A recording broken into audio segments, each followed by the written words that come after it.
The Baal Shem Tov, the founder of the Hasidic movement, was once asked,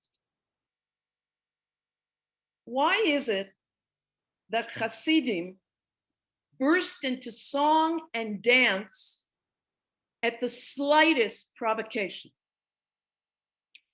Is this the behavior of a healthy, sane individual? And the best responded with a story. And fearful that I won't repeat it as articulately, I want to read it.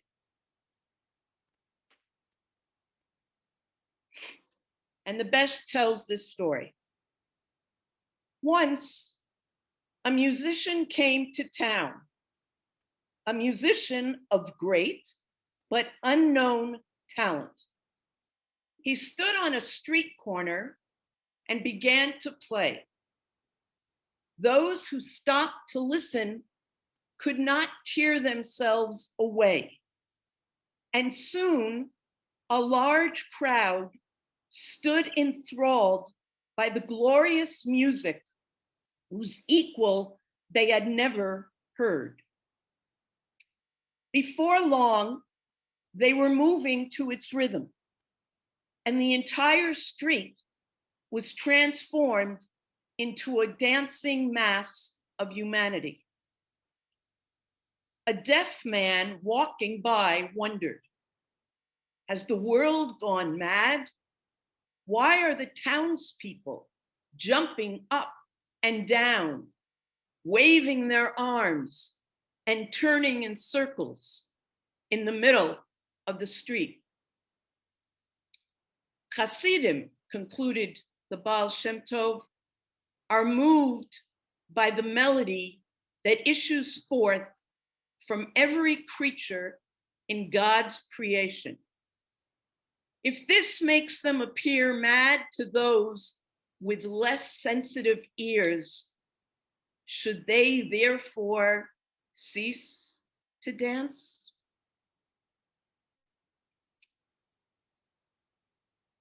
Indeed, we are instructed repeatedly to be joyous, serve the eternal with gladness, come before him with joyous singing. We say this every day in Tefillah. Ivdu, ivdu, ivdu, ivdu, et Adonai b'simcha, from Tehillim.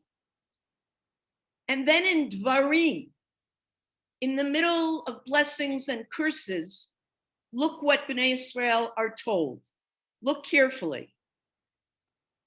I will be upset with you, for you did not serve Lord your God amidst happiness and goodness of the heart when everything was abundant.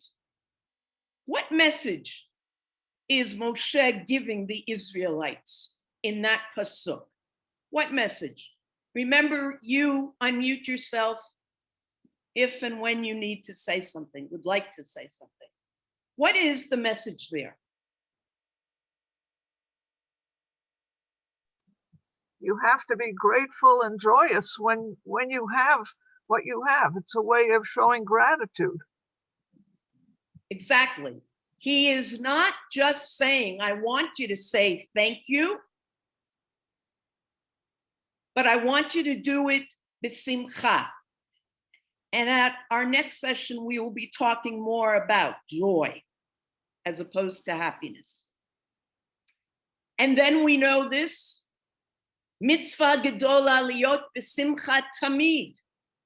It is a great mitzvah to be happy always and to make every effort to determinedly keep depression and gloom at bay. Sounds logical, sounds logical.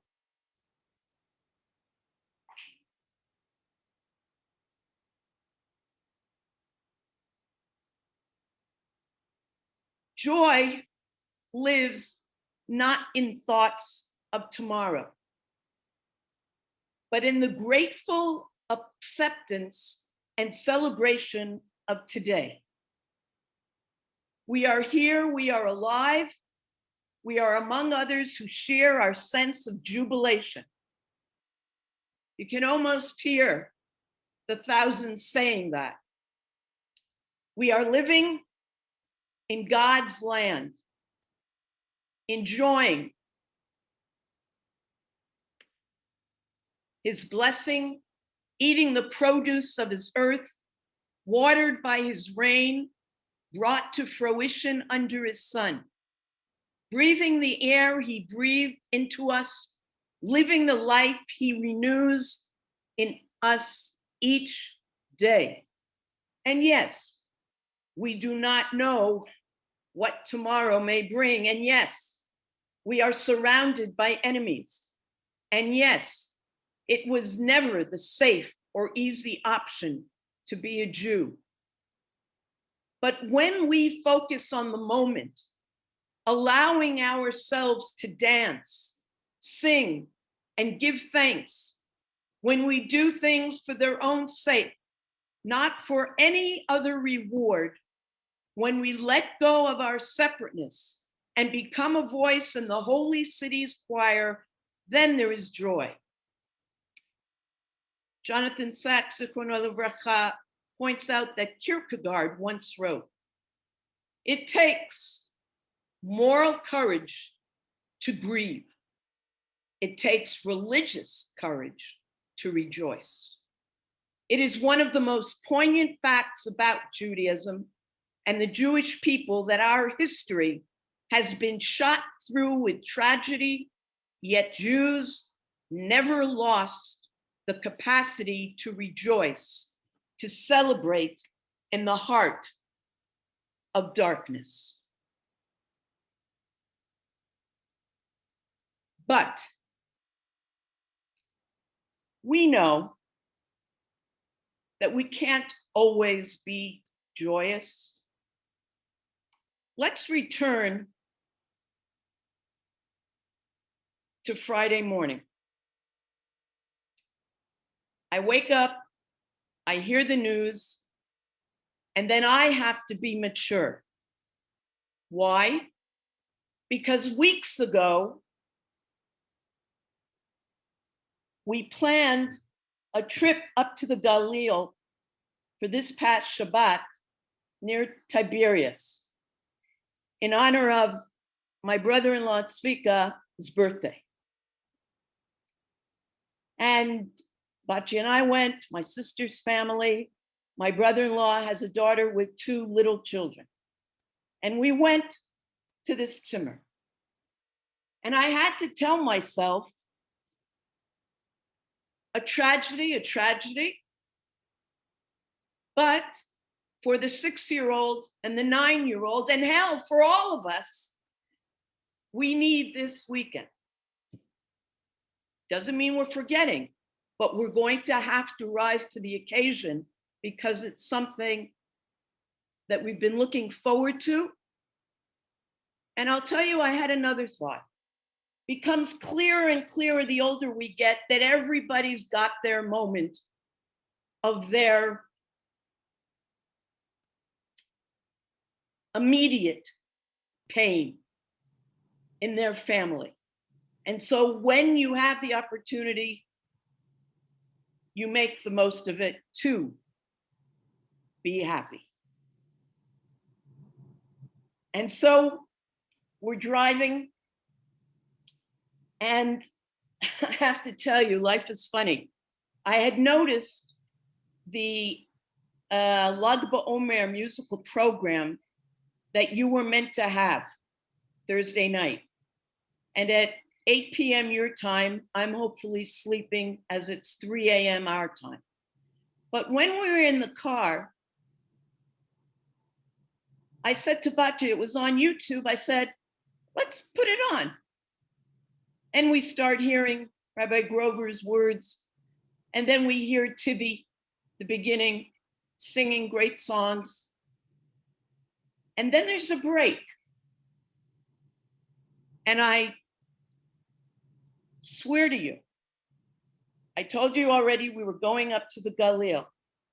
A moment after we passed the sign for Miron, Rabbi Grover got on and said, "I'm sorry to tell you," etc., etc., etc.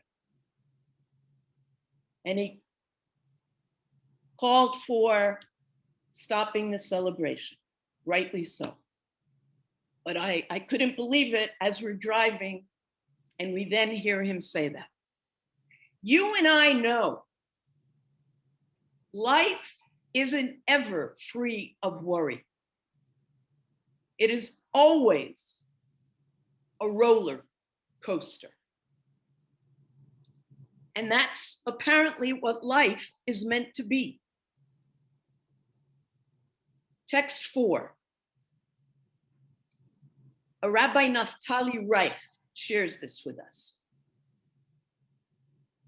To be fully alive means to open ourselves up to the spectrum of life's experiences and to embrace the dialectical dance of pain and pleasure, joy and sadness, laughter and tears.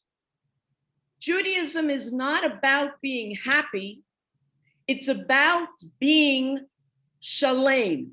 It's about being whole. Wholeness, however, is actually the only true path to real happiness, because then you experience an inner happiness, even when you are sad. You take pleasure in your ability to feel pain. I know of people who this week have said, when they were sitting Shiva at another time, that they were happy that they felt the pain. It made them realize how worthwhile the relationship was. And better to feel pain than be numb. You embrace and celebrate the totality of your humanness. To be whole, we must be willing to immerse ourselves in the complete drama of being alive and human. Now, he does something very interesting here. And I think you'll all be able to relate to this. Let us reflect for a moment. Why indeed do people cry at the weddings of their children and other times of supreme joy? I could have asked that without showing you the rest, but I didn't prepare it that way. Why do tears course down their cheeks when their faces should be wreathed in beaming smiles? It is the realization of the transience of life that injects undertones of sadness into these moments of joy. A person who experiences moderate joy still aspires to greater joy, and he or she is not inclined to reflect on its impermanence. But once he or she reaches a pinnacle of transcendent joy, when his or her heart is full to the bursting with gladness, he or she is struck by the knowledge that this ecstasy cannot continue forever. For nothing in life is permanent, and this too will also come to an end. The sobering thought, whether conscious or subconscious, is what causes people to cry for joy. I think he has something very wise to say. Now, let's continue and look at two examples of dealing with mixed emotions. The first is with Moshe's brother, Aaron the Kohen, and Aaron the dad. I thought if I called him Aaron the Kohen and Aaron the father, it would sound all too un-Jewish, priest and father. So, on what was the most emotionally intense day of his life, Aaron was called upon to exhibit extraordinary emotional maturity. Now, I'm prepared to hear your responses to that, but I'll repeat that. I believe that on this day, because of how things evolved, Aaron had the opportunity to reflect emotional maturity because of his position in the community. At this point, the Mishkan, the portable temple, is finally complete. And the first time he is performing a priestly service. So look at 5a. And fire went forth from before the Lord and consumed the burnt offering and the fats upon the altar. And all the people saw, sang praises, and fell upon their faces. But then, look at what happens in 5b.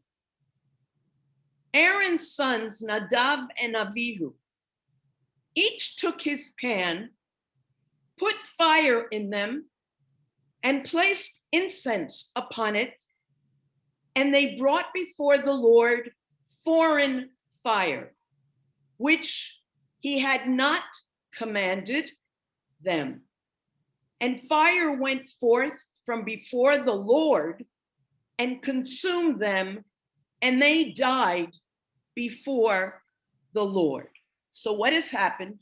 These two sons didn't follow instructions, and them not doing that was perceived as being so anti their position in the temple that they died. Aaron's reaction, he's silent. Now, Moshe turns to his brother and instructs him to put his personal pain aside. For it is a joyous day to God. Aaron and his two remaining sons are the representatives of the entire the people of Israel. And then Moshe discovers one of the offerings meant to be eaten in a festive meal was burnt, and Moshe was furious. Look at 5c. He asked Aaron, "Why did you not eat the sin offering in the holy place? For it is holy of holies, and he has given it to you to gain forgiveness for the sin of the community, to effect their atonement before the Lord." What is Moshe really asking Aaron here? Read it again to yourselves. What is he in 5c asking Aaron?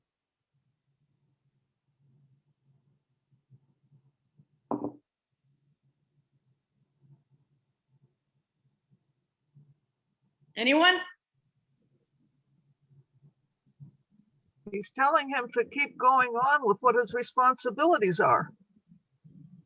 Yes, but in a different way, what he's saying is, how could you have placed your personal mourning ahead of God's joy? Now, how do you feel about Moshe saying that to Aaron? Anyone? With what, it's Michael, with what just happened, perhaps Moshe is nervous that maybe Aaron may be next if he doesn't do what God wants. Wow, that's quite an answer, Michael. That if he's just punished his sons, then he certainly has higher expectations of Aaron Kohen Gadol, and that maybe he will also be given the death penalty. Interesting. Thank you, Michael. Anybody else see it in a different way? He's angry. Now, you can be angry and still not want your brother to be killed. But is there something else possibly? I'm thinking that perhaps Moshe is not totally empathetic with his brother at this point in time. And again, like he likes to go by the rules. He likes to go ahead. I'm sorry, go ahead, Bev. Having difficulty dividing between what he wants to happen and the emotional complexity that Aaron is going through. Okay. He understands that we know that Moshe did not have a particularly wonderful family life. But maybe he's suggesting to Aaron, when you decided to take on this role, you should have known that you are a father to this entire nation. When somebody takes on that responsibility, it's not clear-cut that you are going to have the privilege of just thinking of your immediate loved ones. And therefore, Aaron continues.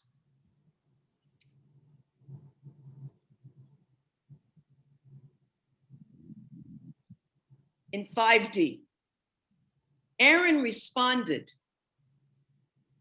"Now that such things have befallen me, would God have wanted me to eat this sin offering?" Moshe listened and it pleased him. Now, what Aaron is saying in those few words, there were a few offerings. Some, all of them were meant to be eaten. It was a joyous day. But one of the offerings, and that's the one that Aaron decided to burn out of mourning, was one that's given regularly. So he says to Moshe, I think that considering what has just happened to me, that God will understand if I took just one offering and burnt it as a symbol of mourning. So when I say that Aaron was acting maturely, he found a way to not ignore his personal pain, and to indicate that that was important to him. But he also found a way to fulfill his public divine responsibility. That cannot be easy, even for a public figure. But again, I believe, now you might say, when somebody signs up for that, so should they be a bachelor? Anybody want to talk to this scene? So Bracha, Dan? in that case, did he put God second? I love that. And that's going back a few weeks. That's right. You're eating ginger. Okay, well, he felt that yes, but Yes. remember we said, when you put God second, you're putting God's will first. And Aaron says that to Moshe. Don't you really think that God, yes, wants me to fulfill my public office, but he would understand my pain as well. And I can't, as a father, forget that. Forget that. So I have to find a way to be able to reconcile both situations and both emotions. Okay. Now, the second example. See, I began by saying that there are people who run away from sadness. It's too hard. And I'm sure we all know of people who run away from difficult situations that bring upon us sadness because we just can't.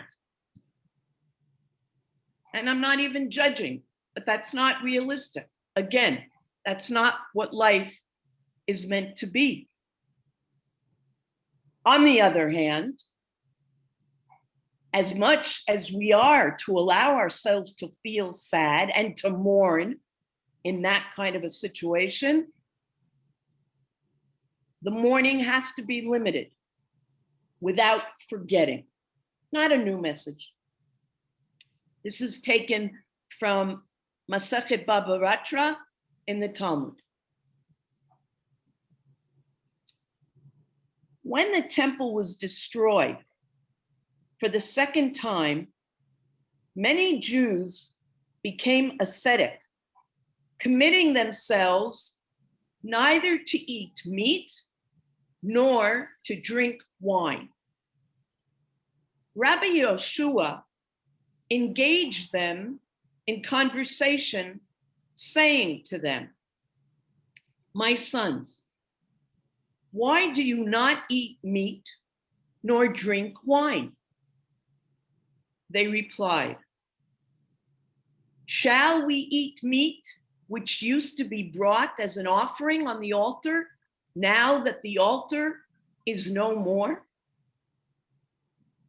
Shall we drink wine that used to be poured on the altar, and now it is no more?" Countered Rabbi Yoshua,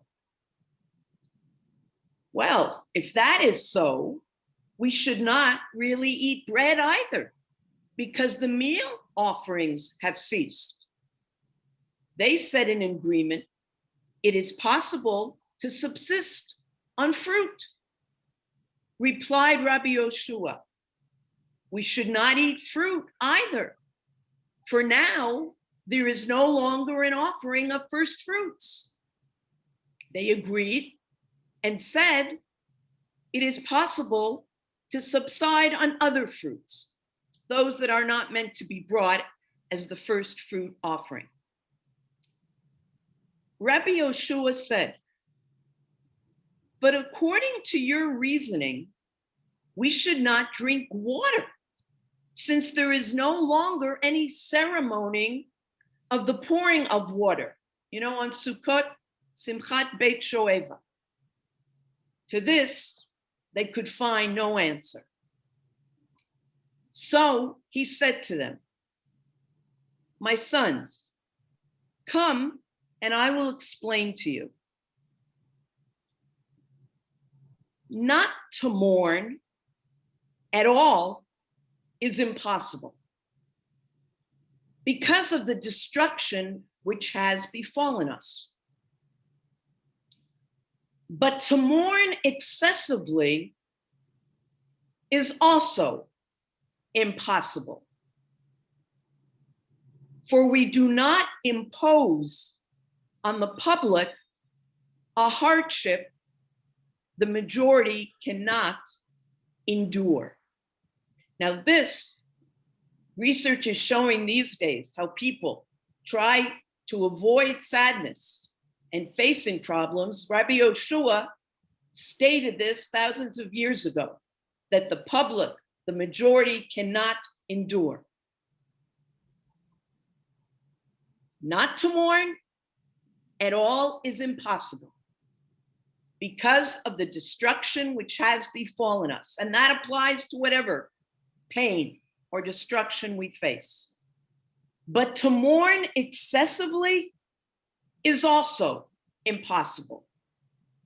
For we do not impose on the public a hardship the majority cannot endure.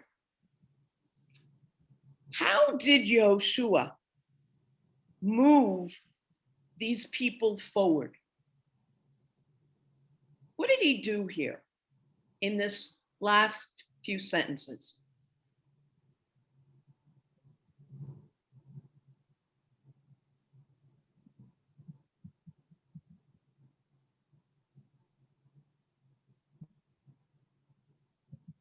I think he's saying that you can't just think about yourself and how you are reacting to this, but you've got to think about everybody else, the majority.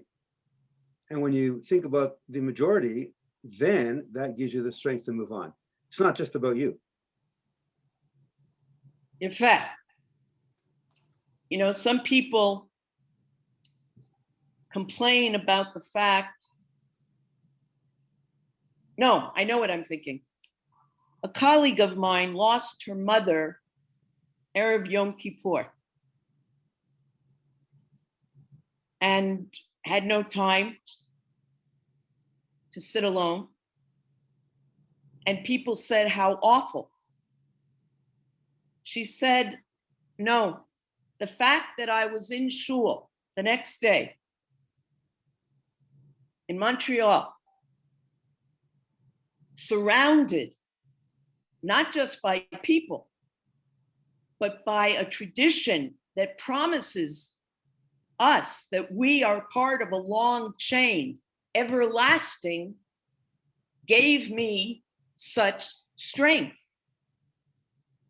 And yes, when we talk about happiness and joy next time, and time, much of that will have to do with true joy not being just for me, an individual, but something that I really feel when I share it with others. Yes, Joshua was talking with them here very gently and explaining to them that neither extreme is tenable. And there's a solution that the rabbis come up with.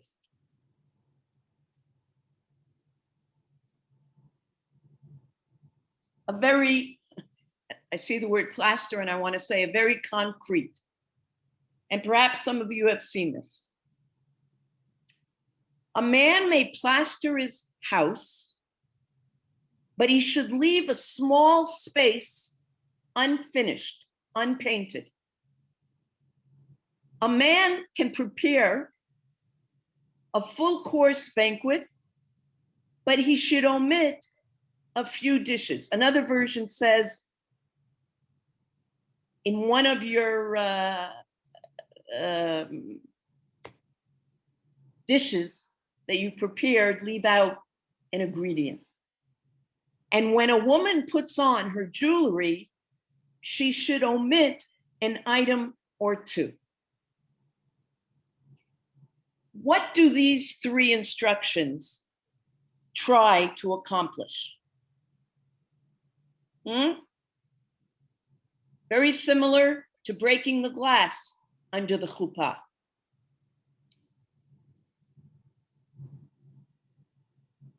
You are not endlessly mourning, but you are not forgetting. Now, About the first one, let me ask, has anybody been in a home where you've seen that, you've wondered, it's a beautiful, and the painting is wonderful, but there is a spot, it's meant to be 50 by 50 centimeters or 20 by 20 inches. Has anybody in this group ever seen that? I did in a house in Thornhill, a Sephardi family, not a Chabad. No? Balance. Say that? Balance. Balance. Exactly. Exactly. Now, let me tell you about a debate that went on with the rabbis regarding where you leave that unpainted spot. So some said, and this is where I saw it, at the entrance to your home. Because you come home and you're usually happy to come home. I know everybody wants to get out of their house now, but you come home happily and your first thought should be, well, I have a home to come home to. God's home, the temple is desolate. So you picture, you see it at the time of your entry. Others felt, no, it should either be in your living room, your family room, your den. In other words, in a room that you sit in regularly. And so that it's always there. What do you think of that? What do you think of this idea in creating the balance? And what do you think about the difference of opinion regarding whether you should just notice it when you enter your house or it should be there all the time? Now, probably what happens, you know, once you get used to seeing something, but that's another point. Anybody, please. Bracha, we were at the house and they had a spot in their dining room that was not, and we questioned it and he said, it's because we're eating and we want to be grateful every time we have food. And that was their reason for doing it in the dining room. Uh-huh. Okay. A variation. Thank you, Simone. Anybody else? If you were to abide by this, would you see yourself putting it at the entrance or in your family room? Come on. I would definitely put it at the entrance. Why, Michael? I don't think life is meant to be remembering the bad things constantly. Okay. Yep. I just want to mention something that in some people follow the tradition that at the entrance of their house, they have a picture of Jerusalem. And I don't know if, if that's held by a great many people or not. And I'm just thinking that perhaps also by having the picture of Jerusalem, you also have the memory of the destruction of the temple. Well, Bev, I'd like to say I prefer people looking at that picture of Jerusalem and saying, that's a place we can go to now. Yes. Rather than think of the destruction as we prepare to celebrate Yom Yerushalayim this week on Monday. Yeah, any other thoughts about balancing sadness? Well, I think it's very easy for us, people who have plenty, to forget. And so I think a reminder is very good. We should be reminding ourselves all the time that we have something in our presence. I agree with Michael, though. I would put it at the front door to remind me and be grateful, and then live in my house with joy. Mm-hmm. Okay. I'm wondering if you heard, and I actually didn't have time to speak to a Canadian teacher.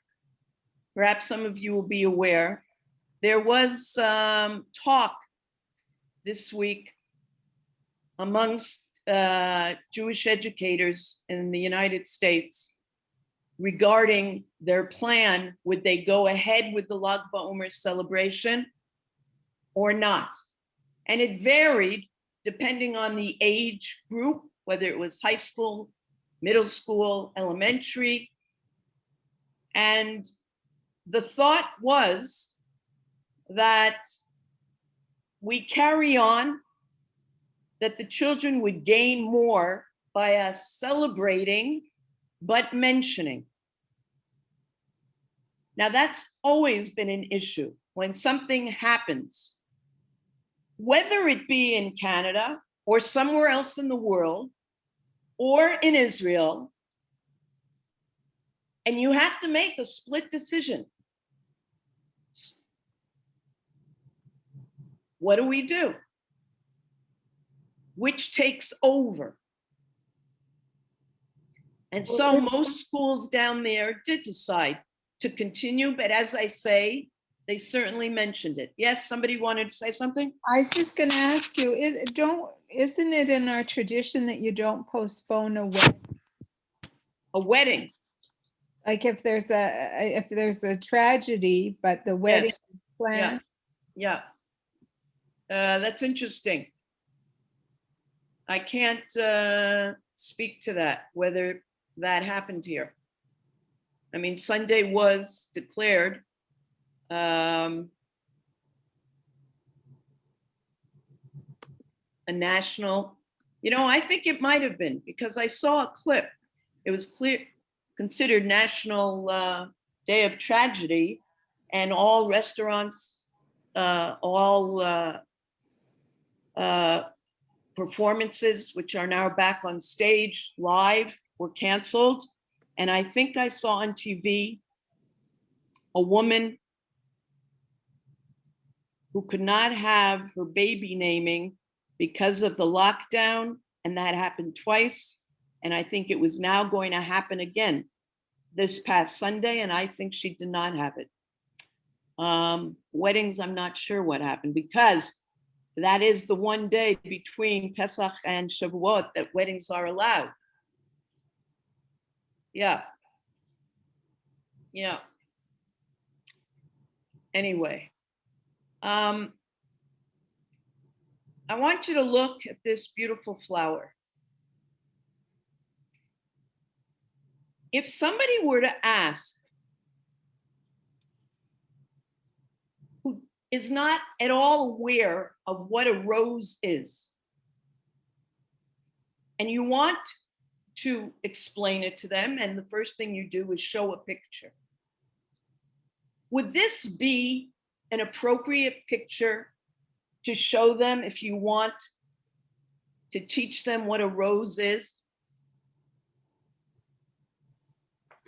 No, No. because you're missing. Has everybody seen it? Because I'd like to stop sharing so I can see more of you. Okay, go ahead. I was going to say, you're missing the thorns. It's as beautiful as it is, but there's also the thorns attached to it. That's part of the rose. It's part of life. There's beauty and there's pain. Comes together. Comes together. There's something else in our tradition that we also combine. You know where honey comes from? Yes? Yeah. A bee. A bee. And what does a bee do? Ding. Stings you. So why would we want something sweet on our Rosh Hashanah table to come from a bee? Why not use sugar? It's less sticky, might be messier, but why? All of these rituals, there's thought behind it, and symbolizing and concretizing for us these values of, you want to create something beautiful. You have to go through some hardship. I think we live in a generation where young people want to get to the top, and I'm not generalizing. without having to go through the steps that we went. Whether it's the job, whether it's the home. And it's been said, but you will appreciate the wonder, the more the hardship in attaining that. There's something beautiful about getting your hands dirty and having to work and having to work. So,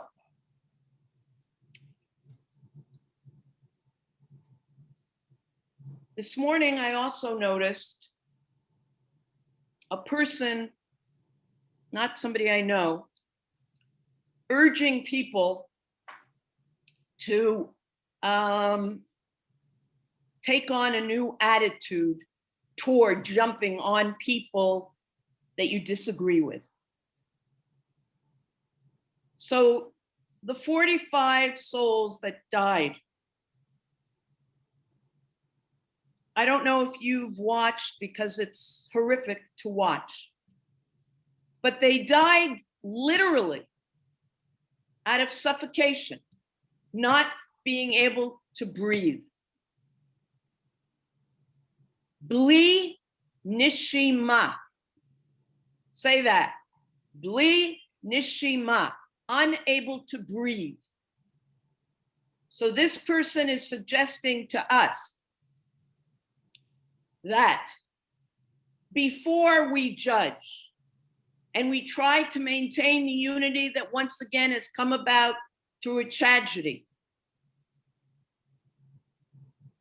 lakachat nishima lifnei, take a breath before jumping to a conclusion,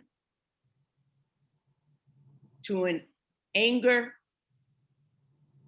Just a small little point, because at least 5 of the victims in their interviews have said, we have to come together. And I'm going to tell you what they say. They say, if I'm coming together with an Arab because he saved my life and I'm giving him a hug, he's giving me a hug, and my 12-year-old son is saying to him, I love you because you saved my life, maybe not my brother's, but my life, then we should all be able to do that. I don't know if you recall, one of the years that I gave a Rosh Hashanah sermon or Yom Kippur at Shul, I ended when we were talking about the potential for peaceful relationships. And my father had gone through surgery. I still find it hard to say Zichrono Livracha. And when he came out, as weak as he was, he needed to share with us what had just happened in that room.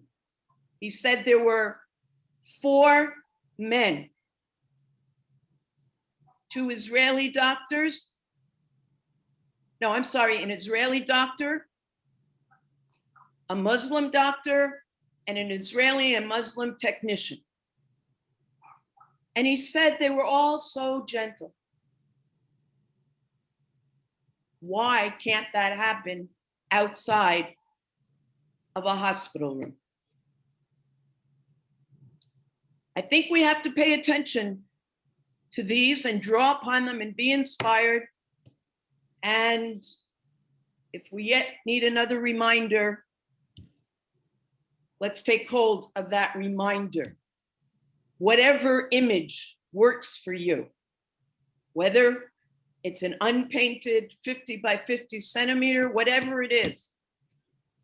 Nobody's saying it's going to be easy, and I'm scared with what the next government's going to. But we certainly have to work on it both ways, and certainly within our people. So on that note, I wish you all well. Everybody's looking like they're not getting up. May I say something, please?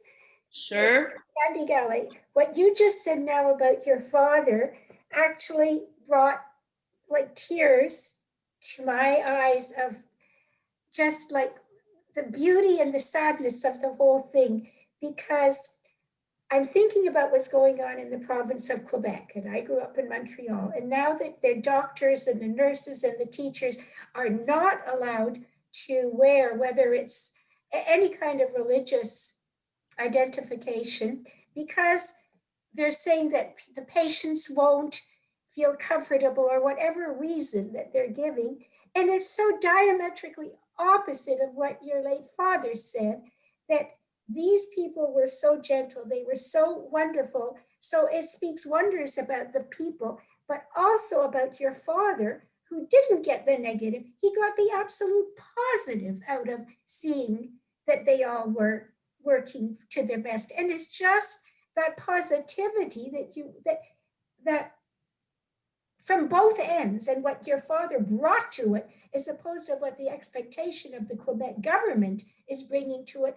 It's such a, to my mind, such a wrong-headed approach for the expectations of what is good in humanity. It's just looking for what the bad is, and your father saw the good, and they were good. And that is just such a beautiful, beautiful. Now, it's not easy. Earlier today, I was reading an article. Apparently, Israel has many, many extra vaccines. Not the Pfizer or the Moderna, the other one, I always forget what it's called, the 2-word. AstraZeneca. And they have given to some Palestinians, and they're going to have many more. And so people are saying, well, it should automatically go to the Palestinians. They have given some. But first of all, legally, apparently, because of papers, and I won't get into it, I'm sure you can find it, that were signed at the Oslo Agreement, the Palestinians have to be in charge of things like that. Secondly, people wrote, Israel doesn't have to prove how humane it is toward these people. It has done that. And it is flying now to India. Horrific. And it has gone, we know, to every place that needs it goes. And it has offered our enemies. Indonesia did something. We're not on particularly great terms. And Syria, we know. But the bottom line they say is it moral for us to provide vaccines to people who are paying terrorists to kill us? That's an issue. Is that moral to help people who are paying terrorists to kill us? I'm just throwing that out.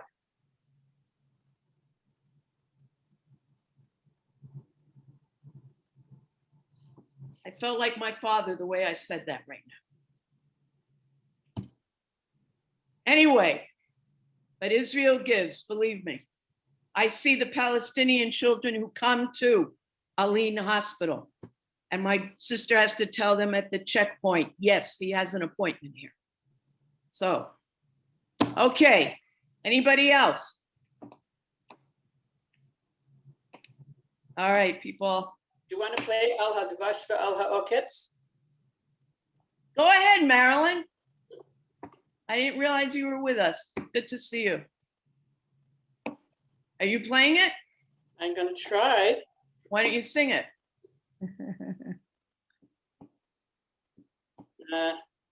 You? Come on.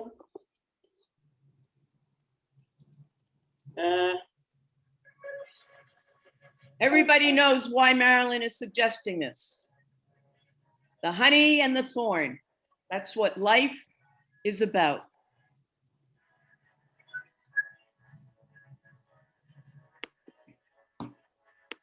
"30 seconds, you're going to sing it.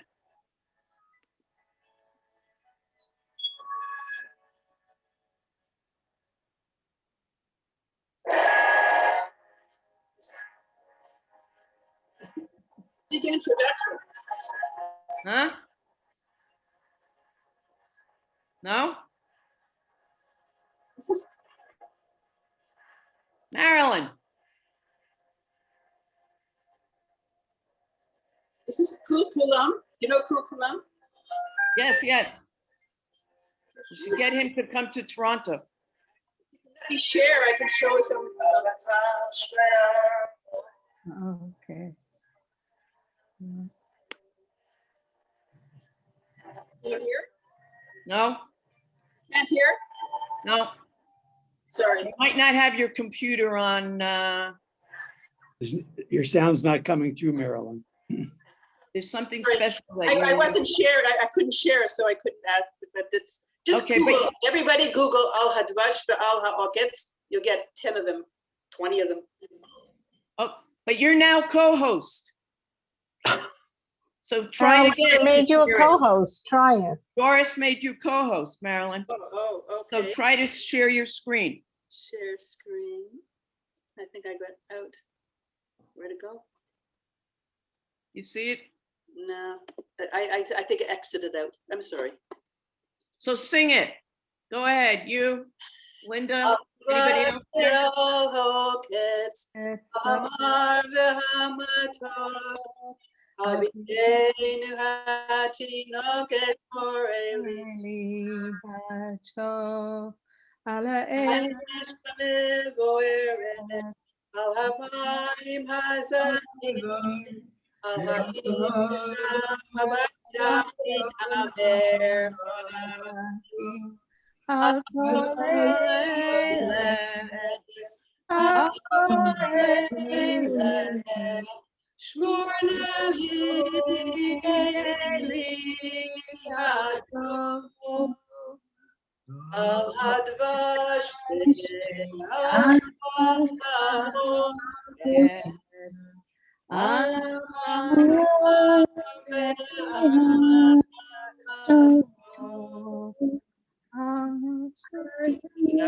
Thank you, Marilyn, for thinking of that. That really does sum it up. I also need to tell you, on our way up to Tveria, we had purchased tickets for this amazing water park. And even yours truly, yes, didn't I? Went into the water for 10 minutes. No, I stayed in the hour, but what this is these different challenges. You describe it. What'd you say? Different challenges? Yeah, those are challenges that were in the water. Ah, Different I see levels what of you're saying. challenges. I thought you were going to put the picture up. It's mitnapchim. What the children jump on, all sorts of plastic blow up get blown things up. that, but it's all in the water and it's really quite extraordinary. And There are it's different for levels. people younger than us. But I did okay. You did more than okay. Where Yep. is it? On the way to Tveria. Right at by the entrance to 1900. Tveria.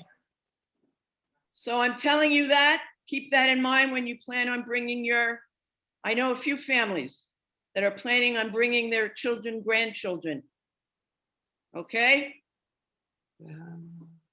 And I'll jump in with you again. And that was the only way to survive 38 degrees in the heat. It was a wonderful time. And we thought of you the whole time, wishing that you could be doing that too. I really mean that. Okay, Yashikov. very well. Yes, or co-op.